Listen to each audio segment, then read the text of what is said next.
আপনি মুসলমান আর একজন বেঈমান অথবা হিন্দু অথবা খ্রিস্টান, আপনার প্রতিবেশী অন্ধকার রাত্রিবেলা তার কষ্ট হয়, ক্ষুধার জ্বালায় ক্ষুধার যন্ত্রণায় সে ঘুমাইতে পারে না, অথবা তার বাচ্চা অসুস্থ, সে আপনার দরওয়াজায় হাত পাচ্ছে। রাসূল বলেছেন যদিও বিধর্মী তারপরেও হাত ফিরায়া দিবা না, কারণ সেও যার বান্দা তুমিও তার বান্দা। বলেন বিধর্মীদের কেউ বানাইছেন কে? খবরদার তাকে খালি হাতে ফিরিয়ে দিও না, তাকে কিছু দিয়ে বিদায় করো। বলেন বিধর্মীদের জন্য রাসূলুল্লাহ রহমত বলেছেন কে? ওয়ামা আরসালনাকা ইল্লা রাহমাতাল লিল আলামিন।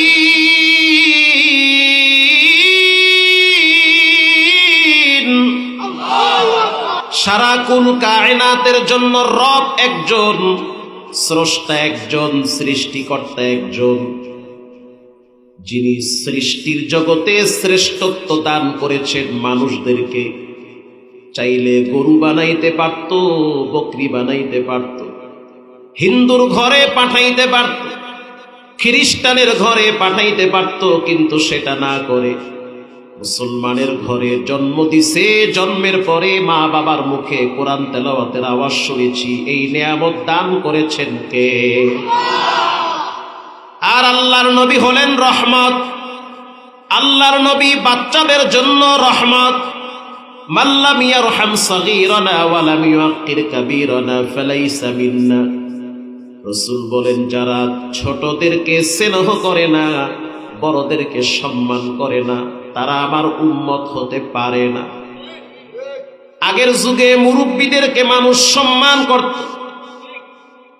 দোকানে গেলে দেখতাম কেউ যদি বিড়ি ধরাইতো, ডানে বামে তাকাইতো, বাবার বয়সী কোনো লোক থাকলে তার সামনে বিড়ি ধরাইতো না।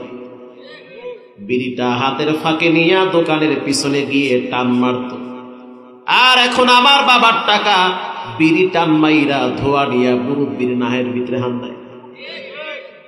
আদব কায়দা ভদ্রতা বর্তমান সমাজ থেকে বিদায় নিয়েছে।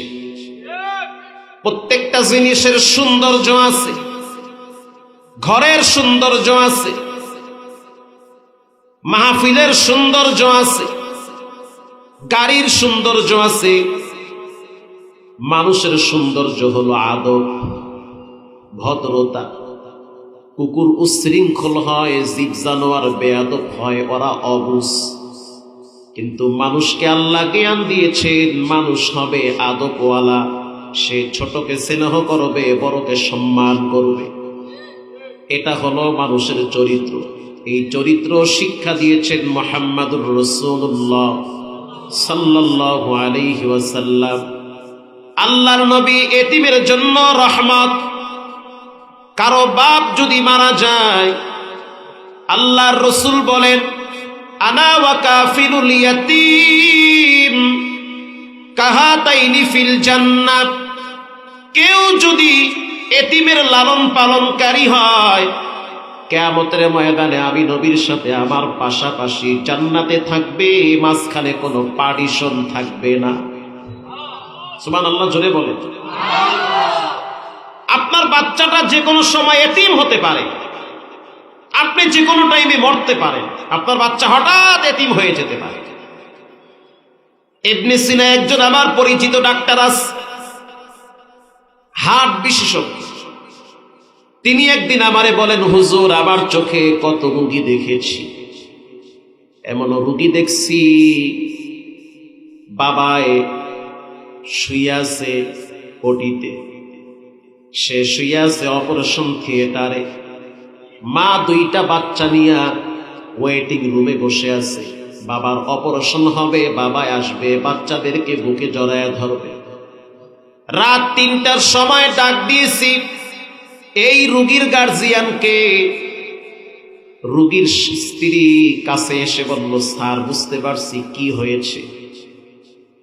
তখন বাচ্চা দুইটার দিকে আঙ্গুল ইশারা করে বলেন, স্যার এই বাচ্চা দুইটারে আমি কেমনে বুঝ দিব যে তার আব্বা একটু আগে মারা গেছে?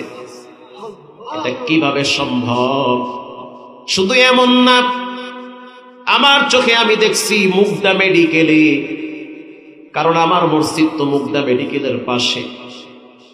এমনও রুগী দেখছি ছোট দুইটা বাচ্চা নিয়ে মসজিদে আসছে, ছোট দুইটা বাচ্চা নিয়ে মসজিদে আইসা জুমার নামাজ আদায় করেছে। নামাজের পরে এসে বলতেছে, হুজুর একটু দোয়া চাই, আর এই বাচ্চা দুইটার জন্য একটু দোয়া কইরেন। এটা বলতেছে আর দেখতেছি চোখের অশ্রু ঝর্ণার মতো বেয়ে বেয়ে পড়ে। কার মনে কি কষ্ট পৃথিবীর কেউ না বুঝলেও একজন বুঝেন, তিনি হলেন কে? সে বলতেছে, হুজুর এই দুইজনের মা হসপিটালে ছিল, হ্যাপাটাইটিস বি ভাইরাস, এটা রোগের নাম বি ভাইরাস। এটা হওয়ার কারণে হঠাৎ অসুস্থ হয়ে গেছে। ডাক্তার যখন তাকে অপারেশন থিয়েটারে নিল, নেওয়ার আগেই সে শেষ নিঃশ্বাস ত্যাগ করেছে। এখন বলেন এই বাচ্চা দুইটারে কেমনে বলি যে তার মা দুনিয়াতে নাই, মা চিরতরে বিদায় হয়ে গেছে। এতিমের কষ্ট পৃথিবীর কেউ বুঝে না, এতিমের কষ্ট একজন বুঝেন, তিনি হলেন কে? সমস্ত এতিমদের সরদার মুহাম্মদুর রাসূলুল্লাহ সাল্লাল্লাহু আলাইহি ওয়াসাল্লাম। আল্লাহর নবী দুনিয়াতে আসার আগেই সে তার বাবারে হারাইছে। জন্মের পরে 6 বছর বয়সে মারে হারাইছে, 6 বছর বয়সে মাকে হারিয়েছে। আল্লাহ পাক কোরআনে বলেন, আলাম ইয়াজিদকা ইয়াতীমান ফাআওয়া।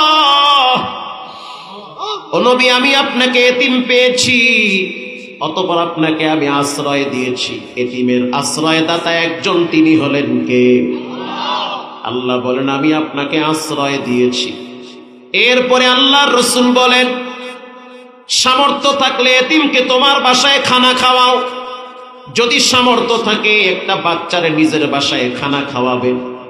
রাসূল বলেন, ওই ঘরটা কতই না বরকতময় ঘর, যেই ঘরে হাড়ির ভিতরে এতিমের জন্য রান্না করা হয়। আল্লাহু আকবার। গ্রামগঞ্জের মানুষের বাড়িতে দেখি, অনেক বাড়িতে মাদ্রাসার ছাত্রদেরকে লজিং রাখে। এটা খুবই ভালো অভ্যাস। আপনার পকেটের টাকা ছেলে মেয়ে খাওয়ার পরে অনেক সময় শুকরিয়া আদায় করে না। যেদিন খাবার ভালো সেদিন বাচ্চাদের মুখে হাসি, খাবার দুর্বল বাচ্চাদের চেহারা কালা হয়ে যায়।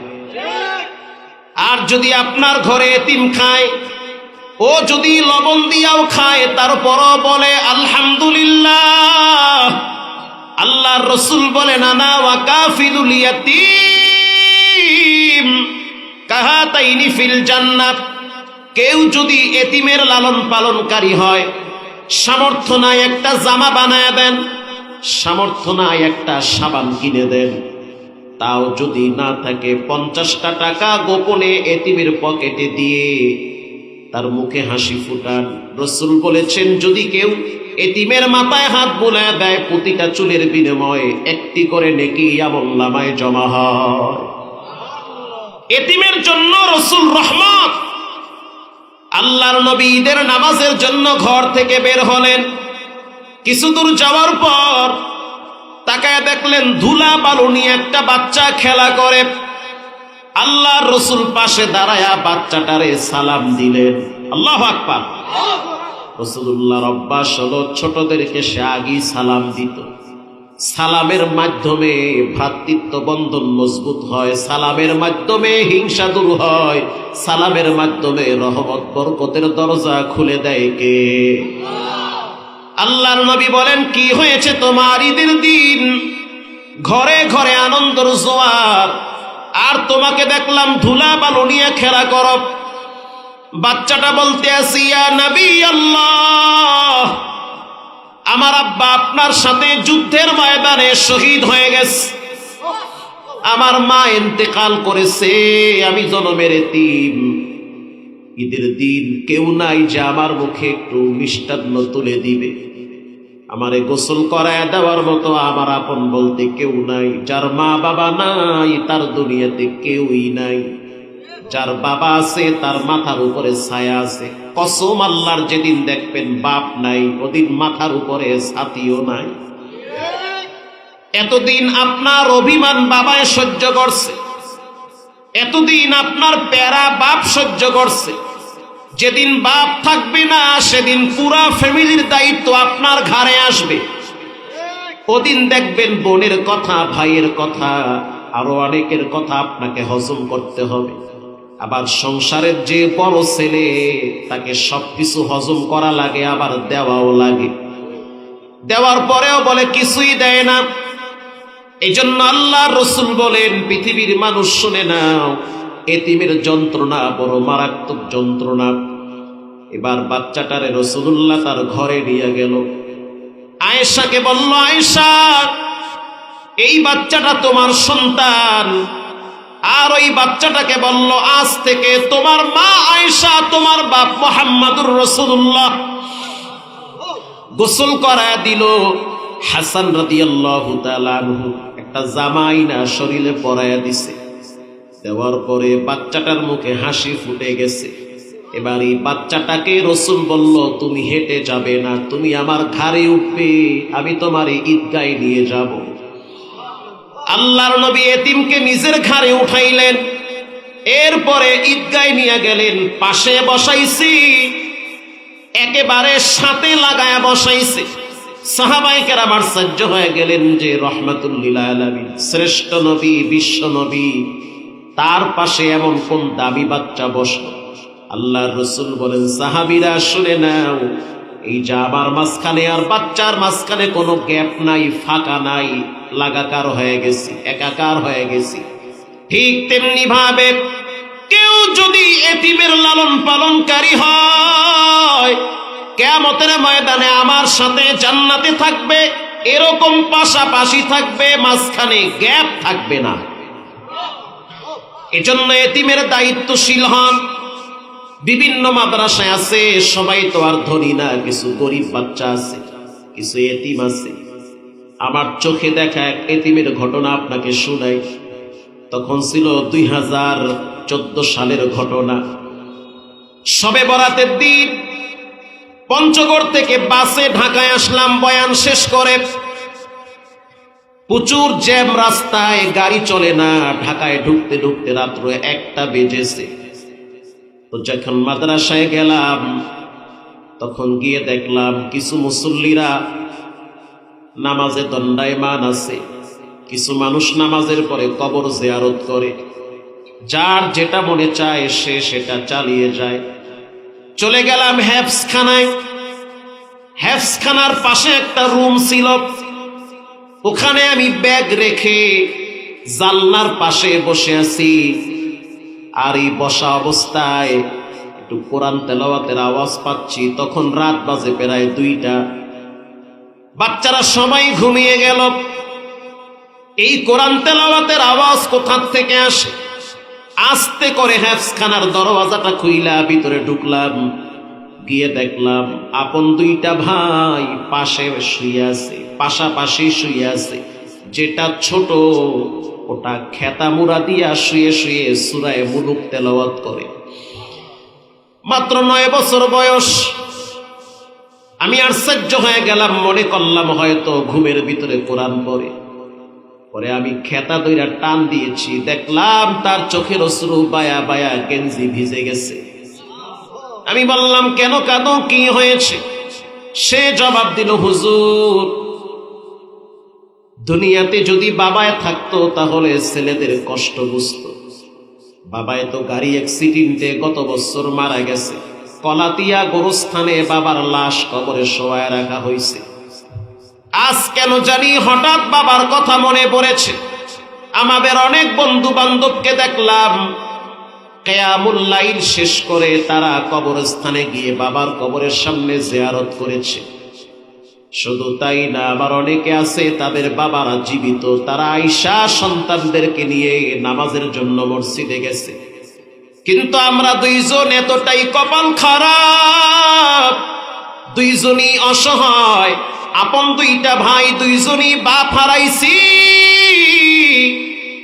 এখন আমাদের কষ্ট বুঝার মতো কেউ নাই, আমাদের মনের যন্ত্রণা বুঝার মতো কেউ নাই।